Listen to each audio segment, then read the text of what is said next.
Bonjour à toutes et à tous. Dans cette vidéo, je me propose de vous faire un petit cours sur la composite de fonctions. On va faire un certain nombre peut-être de rappels et aussi des compléments. Dans le descriptif de la vidéo, vous trouverez un polycopier concernant cette vidéo en format PDF, un lien vers mon nouveau blog où vous pouvez trouver divers documents notamment pour la liaison entre la terminale et les supérieurs. Composite de fonctions, paragraphe 1, généralité. Alors je vais utiliser un exemple que j'appelle fil rouge parce que je vais l'utiliser au fur et à mesure de cet exposé. La fonction petit f est définie sur l'intervalle moins de 2 par f de x égale racine carrée de 4 moins x au carré. Alors on peut dire qu'on peut décomposer la fonction f de la façon suivante. D'abord à x on peut associer 4 moins x carré, que j'ai appelé y, et puis on appelle u la fonction qui a x associe 4 moins x carré, et puis ensuite on prend la racine carrée, donc j'ai appelé z égale racine carrée de y égale racine carrée de 4 moins x carré. En fait la fonction g à y, elle associe la racine carrée de y. Alors petit x appartient à l'intervalle moins de 2, donc petit y va appartenir à 0,4, l'intervalle 0,4, et puis z va appartenir à l'intervalle 0,2. J'ai pas détaillé, je pense que vous pouvez le faire vous-même.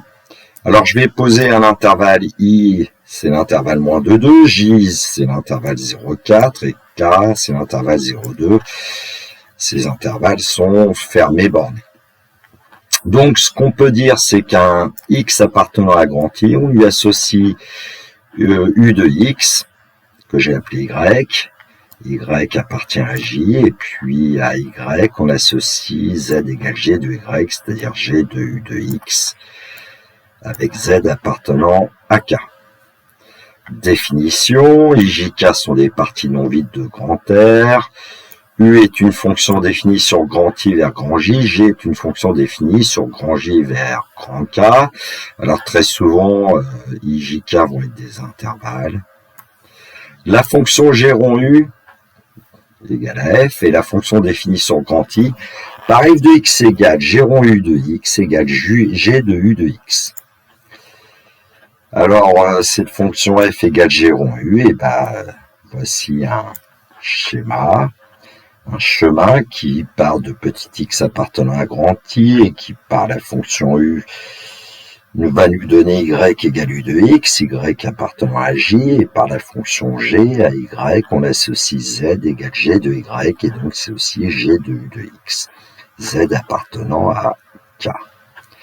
Alors une construction géométrique de la courbe de f à partir des courbes de g et de u, je vais vous le faire voir en utilisant le logiciel GeoGebra.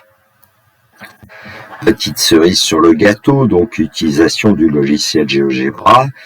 Donc dans la zone graphique, on a tracé la courbe représentative de U, qui est un morceau de parabole ici, puisque U de x c'est 4 moins x carré. Ensuite, on a tracé la courbe de G, qui est en fait la fonction racine carrée. Alors évidemment, j'ai tenu compte des intervalles dans lesquels on fait agir les fonctions U et G. Et puis, j'ai tracé la droite d'équation y égale x. Alors, on part d'un point P qui est sur l'axe des abscisses ici. Ce point P a pour coordonnée T0. Je vous ai mis ça dans le graphique 2 pour qu'on voit bien l'évolution. Alors, T varie entre moins 2 et 2.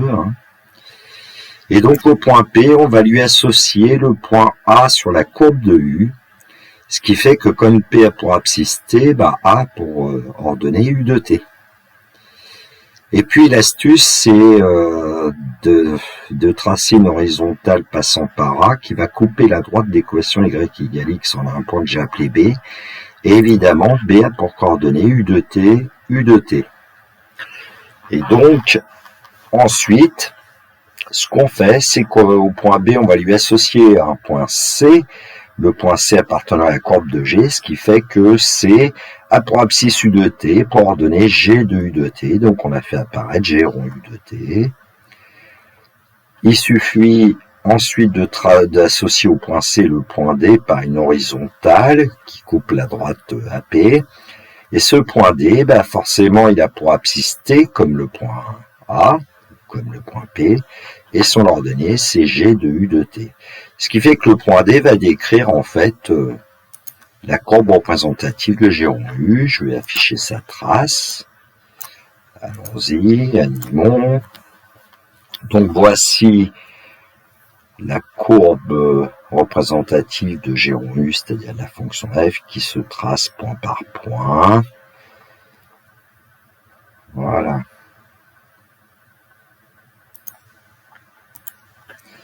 Alors, je vais enlever la trace de D, effacer l'affichage et puis faire apparaître cette fameuse fonction f. Effectivement, le point D décrit la courbe de f. Je trouve ça assez joli. Peut-être que vous aussi. Donc voici le graphique que nous voit avec le logiciel GeoGebra. Ici, petit t vaut 0,6. Paragraphe 2, continuité. Alors une propriété, si U est continu en A et G est continu en petit b égale U de A, alors G rond U est continu en A. Alors on va faire une preuve, U étant continu en A, ça veut dire que la limite quand x tend vers A de U de x est U de A. G est continu en B, donc ça veut dire que la limite quand y tend vers B de G de y, c'est G de B. Donc, qu'a-t-on? Limite de quand x tend vers A de U de x égale U de A égale B, et limite quand y tend vers B de G de y égale G de B, qui est aussi G de U de A. Et donc, par composé des limites, la limite quand x tend vers A de G de U de x, c'est G de U de A, et donc la limite de G rond U de x, quand x tend vers A, est égale à G rond U de A, et donc on peut affirmer que G rond U est continu en petit a. Enfin, une conséquence immédiate, si U est continu sur grand I et G est continu sur grand J égale U de I, alors G rond U est continu sur grand I. Avec l'exemple fil rouge, on peut affirmer que U est continu sur l'intervalle moins de 2, puisque U est une fonction polynôme du second degré, qui est dérivable sur moins de 2, donc continue sur moins de 2. La fonction G, alors c'est la fonction à signe carré, elle est continue sur l'intervalle 0,4, fermé en 0, fermé en 4. Alors je rappelle quand même que G est seulement dérivable sur l'intervalle 0,4 ouvert en 0. Donc G rond U est continu sur l'intervalle moins de 2. Paragraphe 3, dérivabilité. Alors une propriété. Si U est dérivable en A et G est dérivable en U de A, alors G rond U va être dérivable en A, et on va avoir une formule, la dérivée de G rond U de A, c'est G' rond U de A multiplié par U' de A. Alors on va voir qu'on va en faire une démonstration, mais partielle, parce que je vais être amené à admettre quelque chose qui n'est pas du tout évident. Je mettrai sur mon blog un polycopier où il y aura une démonstration, j'ai envie de dire, propre de ce résultat. Alors voici ce qu'on va admettre. On va admettre que pour h assez proche de 0, avec h différent de 0, U de A plus H moins U de A va être différent de 0. Alors c'est pas du tout évident à démontrer ça. C'est pour ça que j'ai appelé cette preuve partielle. Bon, allons-y. Pour h assez proche de 0, évidemment avec h différent de 0 d'ailleurs, j'aurais peut-être pu le rappeler.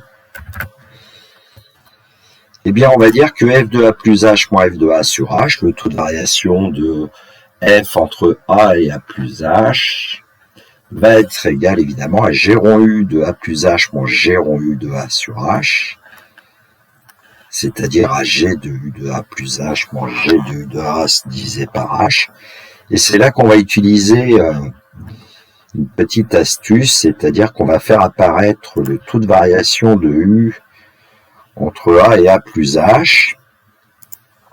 Et évidemment, il va falloir modifier l'expression pour obtenir évidemment ce qu'on avait au-dessus. Et donc, d'une part, on a divisé G de U de A plus H moins G de U de A par U de A plus H moins U de A. Et donc, on le remultiplie ici et on divise par H. Alors maintenant, U est dérivable en A, donc U est continu en A, et donc on va pouvoir dire que la limite quand H tend vers 0 de U de A plus H est égale à U de A. Et puis on va faire des changements de variables, on pose Y égale U de A. On va dire que K c'est U de A plus H moins U de A. Alors évidemment, la limite quand H tend vers 0 de K est égale à 0, puisque on a ce résultat juste au-dessus. La limite quand H tend vers 0 de U de A plus H moins U de A, c'est bien 0.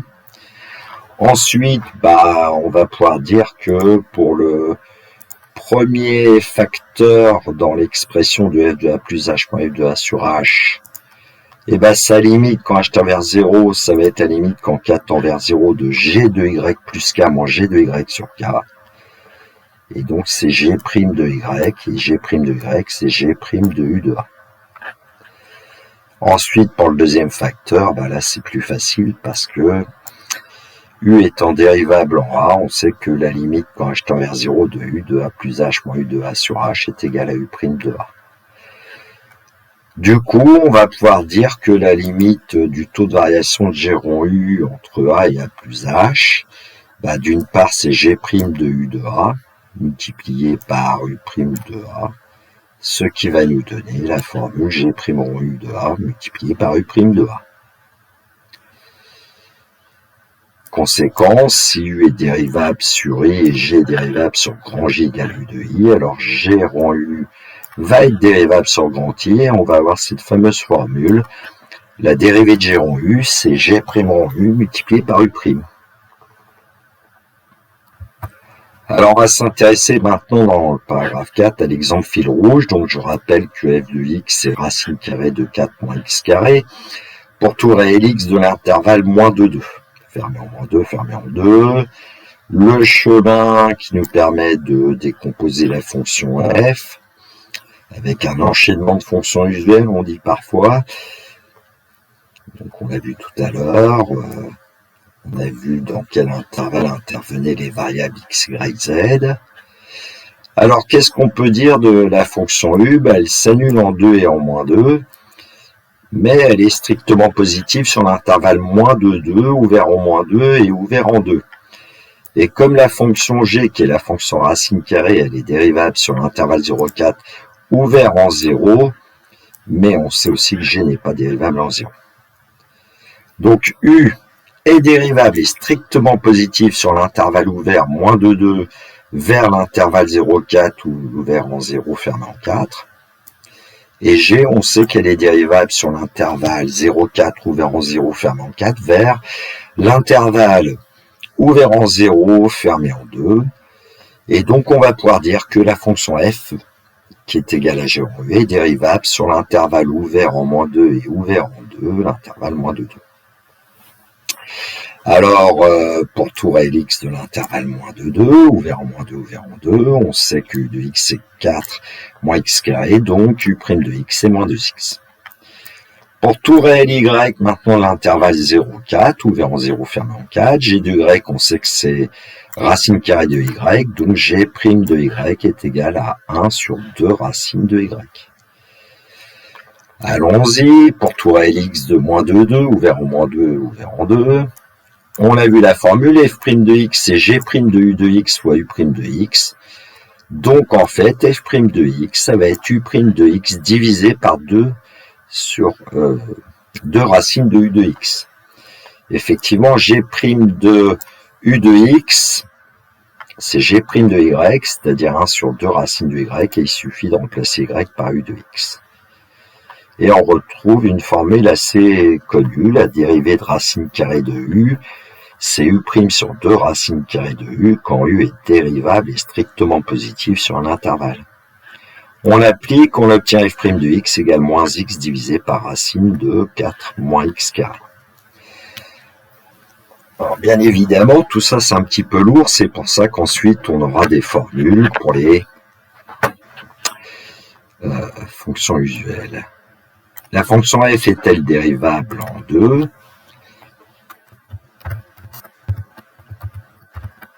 Puisque pour l'instant on a pu dériver f que sur l'intervalle moins 2 ouvert au moins 2 ouvert en 2. Alors je vais introduire un taux de variation f de x moins f de 2 sur x moins 2 que j'ai appelé p de x, et ici évidemment pour tout réel x de l'intervalle moins de 2 ouvert en moins 2 ouvert en 2. Et puis on va essayer de regarder si ce taux de variation a une limite finie quand x tend vers 2 ou pas. Alors p de x, c'est en fait racine carrée de 4 moins x carré, c'est f de x, moins f de 2 qui vaut 0, divisé par x moins 2.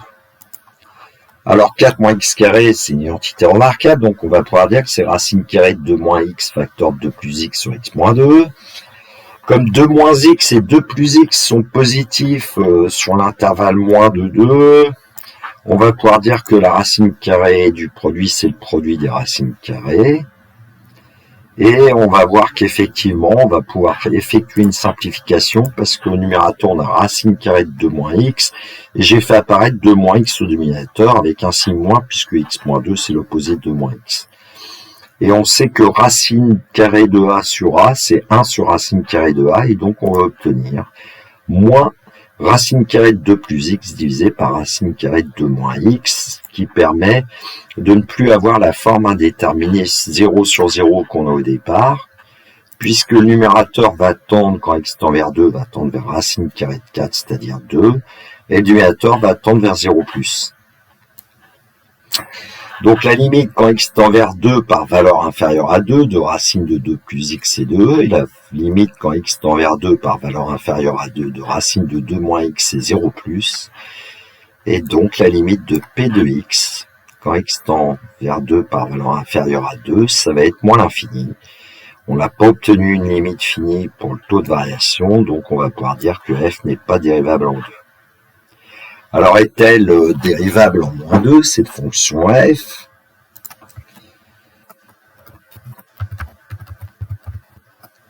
Alors, en fait, ici, je vais utiliser une petite astuce, c'est le fait que la fonction f, on peut démontrer assez aisément que c'est une fonction paire. L'intervalle de définition moins de 2 est centrant 0, et pour tout réel x, on pourrait de moins de 2, on pourrait démontrer que f de moins x est égal à f de x, et comme f n'est pas dérivable en 2, f ne va pas être dérivable en moins 2. Donc le fait que la fonction f est paire, sa courbe représentative est symétrique par rapport à l'axe des ordonnées, donc comme en 2, on va avoir une demi-tangente verticale, par symétrie, en moins 2, on va aussi avoir une demi-tangente verticale. Bon, ici, je vous ai placé aussi la tangente horizontale au sommet de la courbe. C'est pas très difficile d'étudier les variations de la fonction f. On a l'impression que ça ressemble à un demi-cercle, la courbe représentative de f. Effectivement, c'est un demi-cercle. Vous pouvez essayer de le démontrer. Paragraphe 5, les formules usuelles, parce qu'on vient de voir sur un exemple que c'est pas forcément évident d'étudier la dérivabilité de Géron U. Et donc, la fonction U étant dérivable sur un intervalle grand I, on prend un entier n supérieur égal à 1 quelconque, et en fait, on retrouve les formules que j'ai déjà montrées dans une autre vidéo en parlant de dérivation. Donc, première fonction usuelle, la fonction qui a x associe x puissance n, elle est dérivable sur r, et la dérivée de la fonction qui a x associe x puissance n, c'est n x puissance n moins 1. Alors ici, il y a un abus de langage de ma part, parce que x puissance n est dérivable sur r, il faudrait que je définisse une fonction f, par exemple, définie sur r, par f de x égale x puissance n, et à ce moment-là, on dit que f' de x est égal à n x puissance n moins 1.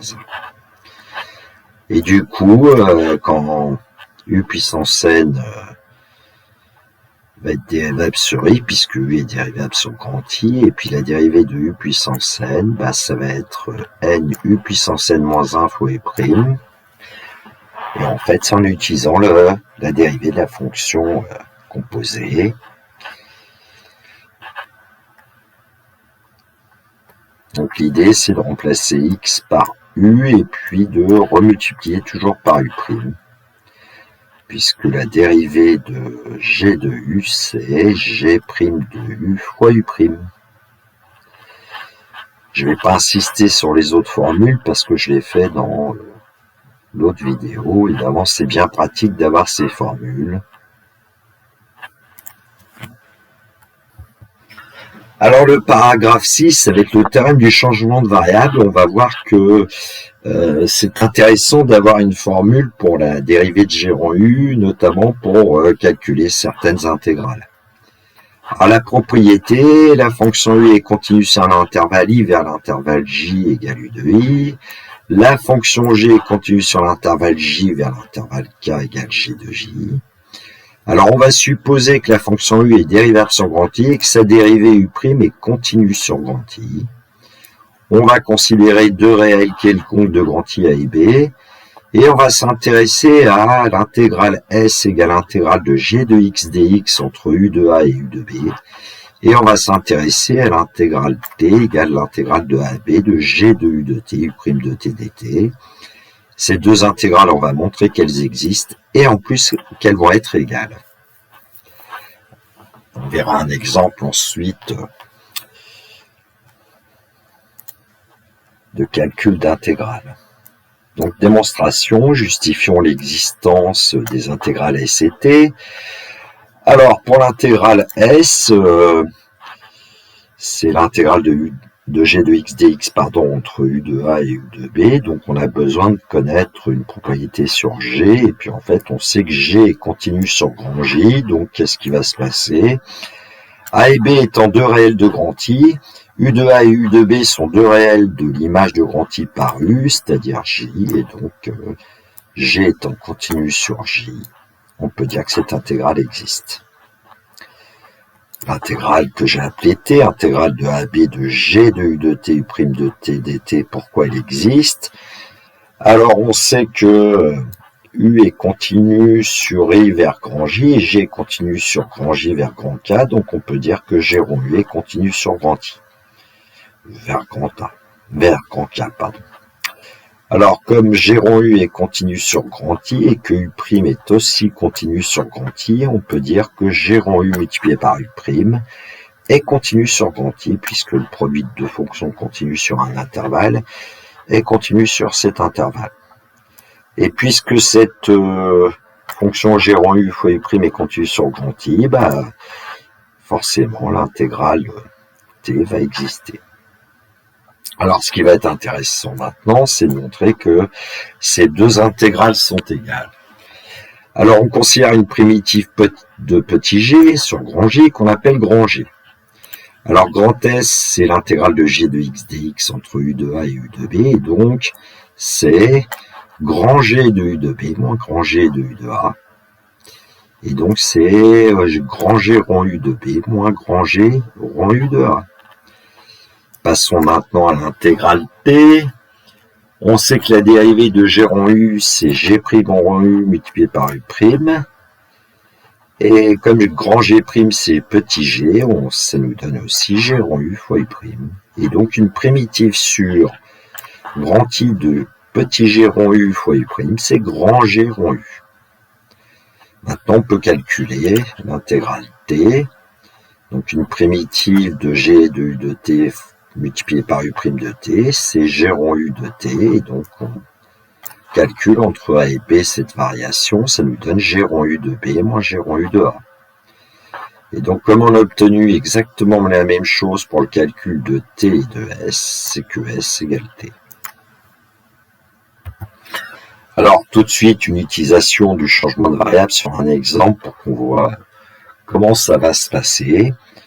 Alors voilà, j'ai considéré deux intégrales, S, l'intégrale de 0 à 1 de 1 moins x carré dx, qui existe, et puis l'intégrale t, l'intégrale de 0 à pi sur 2 de cosinus cube t dt qui existe.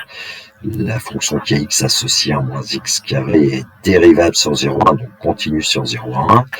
La fonction cosinus cube t est dérivable sur 0 pi sur 2, donc continue sur 0 pi sur 2.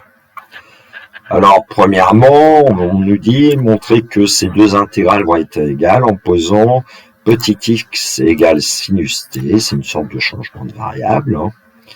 Puis deuxièmement, on va calculer s, qui est facile à calculer, on va en déduire t, qui est moins facile à calculer. Parce qu'a priori, on ne connaît pas une primitive de cosinus cube t, même s'il y a des moyens d'en trouver. Alors, premièrement, on dit qu'on pose x égale sinus t, on va calculer dx égale cosinus t dt. Alors, quand t vaut 0, évidemment, x qui est égal à sinus 0 va être égal à 0, et quand t vaut pi sur 2, petit x c'est sinus pi sur 2, donc il va être égal à 1. C'est-à-dire qu'on s'intéresse aux bornes des deux intégrales. Alors, il s'agit en général de vérifier qu'on peut utiliser le théorème du changement de variable. En général, on le dit et on le fait pas. Alors ici, je vais quand même le faire. Petit t appartient à 0 pi sur 2. On lui associe x égale sinus t qui va appartenir à l'intervalle 0,1. Et puis, à petit x, on associe 1 moins x carré. Et puis, 1 moins x carré, c'est 1 moins sinus carré t. Alors, je n'ai pas précisé l'intervalle auquel appartenait cette expression, puisque ça n'a pas d'intérêt en fait. Alors il est clair que la fonction u est dérivable sur l'intervalle 0 pi sur 2, fermé en 0, fermé en pi sur 2, puisque c'est la fonction sinus. Et la dérivée de la fonction sinus, c'est la fonction cosinus, qui est continue aussi sur cet intervalle 0 pi sur 2, fermé en 0, fermé en pi sur 2. Et puis la fonction g ici, qui est une fonction polynomiale du second degré, elle est bien continue sur l'intervalle 0,1, donc on peut effectuer le théorème du changement de variable. Alors on va voir dans la pratique comment on fait, vous allez voir que c'est assez simple. Alors on dit que grand S c'est l'intégrale de 0 à 1 de 1 moins x carré dx. Alors comment on procède? Quand on remplace la variable x par la variable t, 1 moins x carré, c'est 1 moins sinus carré t. Et puis le dx qu'on avait, dx, c'est cos t dt. Et puis les bornes, on les change, puisque quand x vaut 0, t vaut 0. Et quand x vaut 1, c'est que t vaut pi sur 2. Alors ici, on utilise le fait que 1 moins sinus carré t est égal à cosinus carré t, ce qui fait que grand S est égal à l'intégrale de 0 à pi sur 2. De cos carré t fois cos t dt, ce qui nous donne bien l'intégrale de 0 à pi sur 2 de cos cube t dt, donc grand S est égal à grand T. Deuxièmement, on va calculer grand S. Grand S, c'est l'intégrale de 0 à 1 de 1 moins x carré dx. Alors, une primitive de 1, c'est x, et une primitive de x carré, on sait que c'est 1 tiers de x cube, ce qui fait que grand S, ça va être la variation entre 0 et 1 de x moins 1 tiers de x cube. On commence par remplacer x par 1, puis après on place x par 0 et on effectue la différence. Donc on obtient que S c'est 1 moins 1 tiers fois 1 au cube, moins entre parenthèses 0 moins 1 tiers fois 0 au cube. Alors ici évidemment on obtient 0, donc il va nous rester 1 moins 1 tiers qui est égal à 2 tiers, ce qui fait que comme S est égal à grand T va être aussi égal à 2 tiers. Pour finir, juste des graphiques pour vérifier un peu tout ce qu'on a dit. La courbe représentative de la fonction sinus sur l'intervalle 0 pi sur 2.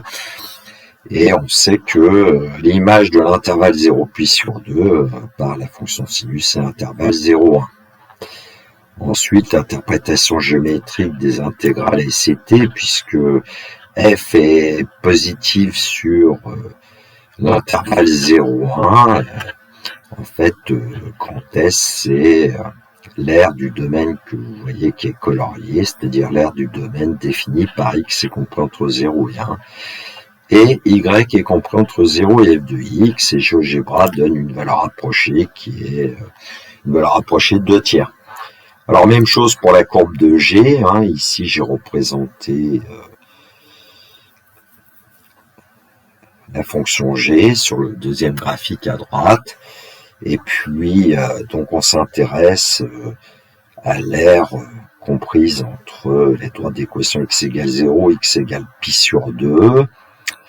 La courbe de G est l'axe des abscisses et GeoGebra donne aussi que grand T est environ égal à 0,667, qui est une valeur approchée de 2/3. Alors quand j'enseignais encore en classe de terminale spécialité maths, il m'arrivait à la fin de l'année de prendre un petit peu de temps pour montrer ce changement de variable avec ce théorème. En général, ça plaisait beaucoup aux élèves parce que ça nous permettait de montrer par exemple que l'aire d'un disque de centre O et de rayon 1, c'est pi. Et donc aussi de démontrer que l'aire d'un disque de centre O et de rayon R, c'est pi r au carré. On verra cela dans une autre vidéo avec des exemples. Voilà, cette vidéo est terminée pour moi. J'espère que ça vous aura plu et que éventuellement vous me l'indiquez, soit par un commentaire, soit par un like, ou au contraire, si ça ne vous plaît pas, un petit pouce baissé, malheureusement. Il me reste à vous souhaiter une très belle journée. Surtout, prenez bien soin de vous. Que la force soit avec les étudiants qui aborderont l'enseignement supérieur dans peu de temps. Il me reste à vous dire le classique. Au revoir.